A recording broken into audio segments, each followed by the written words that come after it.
পশ্চিম বাংলার বিধানসভার নির্বাচনের প্রক্রিয়াটা বিগত দিন থেকে শুরু হয়েছে, আপনারা ভালো করে জানেন। এবং সেই প্রক্রিয়ার মধ্যে দিয়ে গতকাল মুখ্য নির্বাচক অধিকারী এবং তার কিছু team of CEO West Bengal থেকে আমাদের জেলায় পরিদর্শনে এসেছিলেন এবং আমাদের সাথে মিটিং করেছিলেন।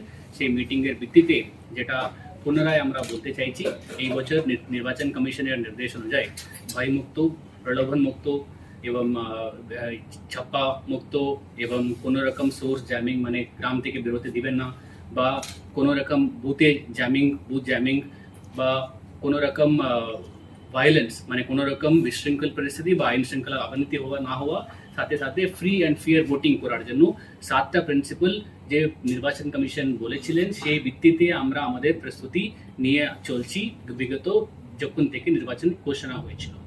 তাদের মধ্যে মূলত সবথেকে ইম্পর্টেন্ট যেটা প্রক্রিয়া থাকে সেটা হলো এলাকায় এরিয়া ডমিনেশন এক্সারসাইজ করার। সেখানে আমাদের জেলাতে কৃষ্ণনগর পুলিশ জেলাতে 42 কোম্পানি সিএপিএফ অলরেডি উপস্থিত রয়েছেন।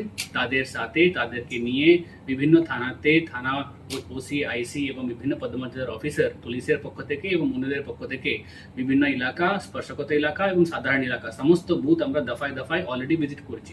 কেবলমাত্র বুথই নেই, গ্রামে গঞ্জেও কিন্তু মানুষের সাথে গিয়ে আলোচনা করেছি কোথায় কি ধরনের সমস্যা হয় বিগত নির্বাচনগুলোতে, তাতে একটা বিশ্লেষণ করে সেই ভিত্তিতে যেমন ডিএম বলেছিলেন, ডিএম নদিয়া, আমরা একটা নির্দিষ্ট সংখ্যক একটা বুথ বানিয়েছি। কিন্তু এটা আজকে শেষ নেই, এই প্রক্রিয়াটা নির্বাচনের 2 দিন 3 দিন অবধি চলতে থাকবে।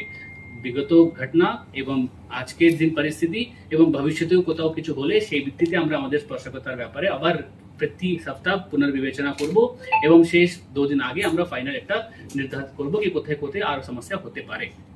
সেকেন্ড হলো এলাকাতে আমরা যাদের নামে ওয়ারেন্ট রয়েছে বা যাদের নামে আগে কেস ছিল ওটা যারাই হোক তাদেরকে চিন্তিত করা, তাদের প্রতি প্রিভেন্টিভ সেকশন, যেটা আমাদের ভাষায় বলা হয় প্রিভেন্টিভ সেকশন, মানে তাদেরকে থানা হাজিরা হোক বা এসডিও সাহেব কাছে গিয়ে একটা মুচলিকা দিয়ে একটা বন্ড দেওয়া হোক, এইসব প্রক্রিয়াটা কিন্তু আমরা অনেক লোকের উপরে অলরেডি করেছি।